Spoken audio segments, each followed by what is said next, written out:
시적으로 자기 재능 이런 잔재주로 또 살아를 가고요. 머리가 영리하기 때문에 어떤 상황이도 막 벼랑 끝에 갔다 하더라도 이 머리에 수완과 꾀가 있기 때문에. 안녕하십니까. 안녕하세요, 유래보살입니다. 반갑습니다, 제님. 네. 네. 오늘은 저희가 좀 남들보다 좀 빨리 하반기 운세에 대해서 알아보려고 해요. 아무래도 지금 경기도 많이 힘들고 하니까 우리 시청자분들이나 국민들이 하반기에 좀 풀릴까 이렇게 생각하시는 분들이 많은 것 같아서 조금 일찍이 좀 하반기 운세를 좀 알아보려고 하는데 첫 번째로 우리 GT분들의 하반기 운세 알아볼 건데 이분들 하반기 운세 알아보기 앞서서 우선 GT분들은 좀 상반기엔 어떤 상반기를 좀 보내시고 있는 분들이 좀 많을지 먼저 한번. 상중하로 이렇게 따지면은 상반기 때는 사람으로 많이 힘드셨을 거예요.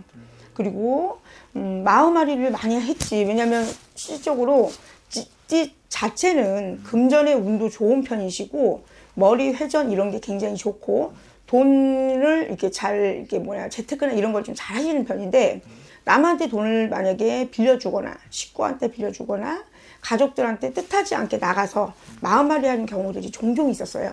그래서 뭐 받았으면 감사한 거고 아니면 반은 포기했으면 그냥 시주했다 생각하시고 이제 들어오는 지금 운기에서는 하반기 운에서는 좀 원활하고 좋은 걸로 지금 보여지기 때문에 그동안에 좀 꽁꽁꽁 내가 이제 다 짜증나 이런 운기였다면 지금부터는 시작입니다. 그래요, 선생님. 그러면 우리 GT분들 하반기 운세 자세히 알아보기 앞서서 우선 우리 GT분들은 좀 어떠한 인생을 좀 살아오신 분들이 좀 많았을까요, 선생님? GT 자체는 원래 우리가 이제 다산의 여왕인가? 그 애기 이렇게 많이 낳고 막 그런 다산의 여왕이라고 하잖아요. 사실 GT분 여자분들이 팔자들이 많이 셉니다. 팔자 은근히 세요. 겉으로 쓴 게 아니라 은근히 세. 그래서 이런 분들은 보통 쪽으로 자존심도 세고 그래서 자기를 이렇게 겉으로 막 드러내고 이러진 않아요. 혼자 소가리를 많이 하고 애가리를 해더라도 내가 책임 그 안에서 굉장히 열심히 하시는 분들이 굉장히 많고 또 의외로 또 끼가 있는 쥐띠들이 있거든. 네. 그런 띠들은 시적으로 자기 재능 이런 잔재주로 또 살아를 가고요. 머리가 영리하기 때문에 어떤 상황이도 막 벼랑 끝에 갔다 하더라도 이 머리에 수완과 꾀가 있기 때문에 잘 피해서 나오시는 것 같습니다. 그럼 GT분들은 어쨌든 팔자가 좀 은근히 세다고 말씀하셨는데 네네. 팔자가 세면 인생에 고난이나 풍파도 많다는 뜻이잖아요. 그렇기도 한데 요즘은 팔자가 세지 않으면 너무 힘이 들어요. 그래요, 반대로? 예, 시달립니다. 사람들한테 시달리고 여기에도 시달리고 그래서 저는 오히려 지금 시대에 태어난 친구들은 팔자가 세다 하면 더 좋다라고 봐야 돼요. 근데 팔자가 세서 예를 들어서 성질이 예를 들어 리더십까지 있다 그러면 사람을 잡고 끌고 하는 그런 리더를 하면서 가기 때문에 굉장히 좋은 편이고 성격이 좀 곧다 그럼 좀 피곤하긴 하죠. 여러 가지 그 띠들의 성향들은 있어요. GT분들은 살아오면서 이분들을 가장 힘들게 했던 부분이 있다면 어떤 것 때문에 가장 많이 힘들어 했을까요? 가족, 가정사. 가정사. 남모르는 가정사가 피가 터집니다. 다 그런 건 아닌데 보통 예를 들어서 부모자에서 부모 형제의 덕이 없어서 나홀로 이렇게 먼저 객지를 나와서 사실은 본가 있는가 하면 뭐 부모의 능력이 안 돼서 그런 친구들이 있고 또 부모가 너무 잘해주지만 그 그릇을 또 나와서 본인 스스로 또 예능이나 뭐 예를 들어 재능이나 어떤 거든 또 끼를 살아서 사는데 한 가지는 돈을 잘 모으기도 하지만 마음이 여려요.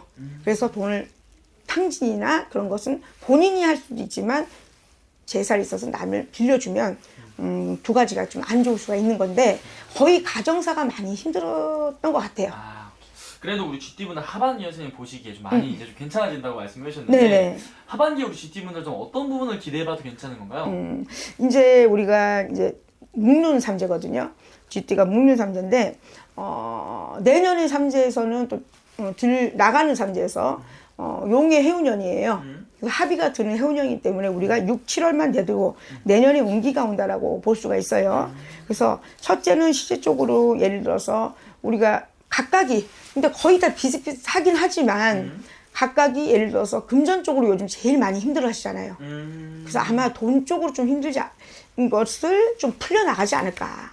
귀인이 생겨서 내가 예를 들어서 이거 얼마 전에 이제 왔던 것들과 이제 요즘 이제 그 제가 상담 그런 거를 표대로 보면은 보통 요즘 집 하나 잘못 사놔가지고 대출이 하늘을 끌어. 아, 그렇죠. 예, 그러니까 월세보다 지금 대출이 더 올라가는 그런 상황이어서 또이또이도 안 되는 그런 상황들이었다라고 보시면 저는 제가 볼 때는 올 하반기 빠이 가서 내년에는 네. 뭔가 대출에서도 좀 좋은 일, 좀 경제난이 좀 풀려지지 않을까라고 지금 볼 수가 있어요. 버티기 하자.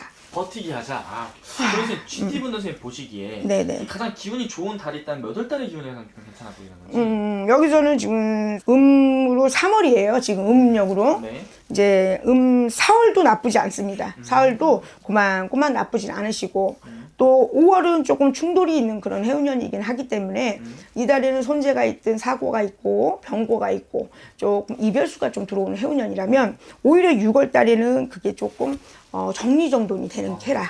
그래서 7월 달에도 굉장히 좋아요. 7월에는 활동력이 많고 내가 움직임이 많고 우리가 움직여도 그냥 발바닥에 흙만 묻히는 형국이지만 네. 발바닥에 흙도 묻히고 통장에 돈도 꽂히고 지갑에 돈도 들어오는 그런 계획이기 때문에 좋다고 볼 수가 있고 8월도 나쁘진 않습니다.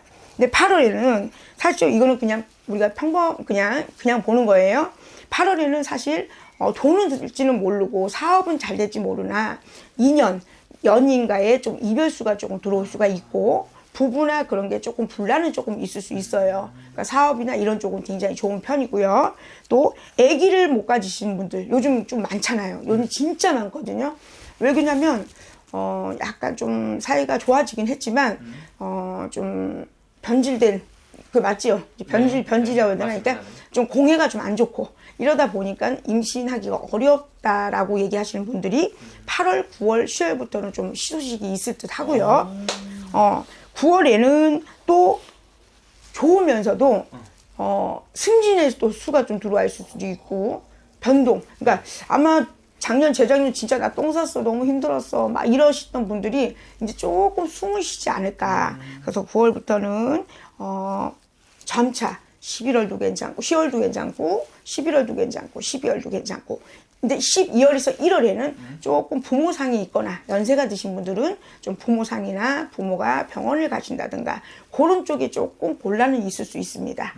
근데 대체적으로는 사실 뭐 누가 아프거나 뭘 하더라도 내가 힘들면 사실 못 도와주잖아. 그거만큼 더 힘든 거 없거든요. 이거 금전이 열리기 때문에 여러모로 내가 하고 싶었던 것들을 많이 할 수 있고 또 돈이 생기셨다고 덮어놓고 또 팍팍 쓰지 마시고 조금 재테크를 해놓으시면 괜찮으실 것 같습니다. 좋네요. 그리고 아무튼 이렇게 쭉 오늘 말씀해 주신 거는 정말 나이도 안 보고 띠만 보고 이렇게 선생님 말씀해 주신 거잖아요. 네네. 이제 또 신점으로 점사를 보시는 분이기 때문에 개별적으로 와서 보는 게 아무래도 훨씬 더 정확하게 알 수 있는 방법이겠죠, 선생님? 그렇죠. 알겠습니다. 좋아요, 구독, 알림 설정까지 해주세요. 알겠습니다. 감사합니다.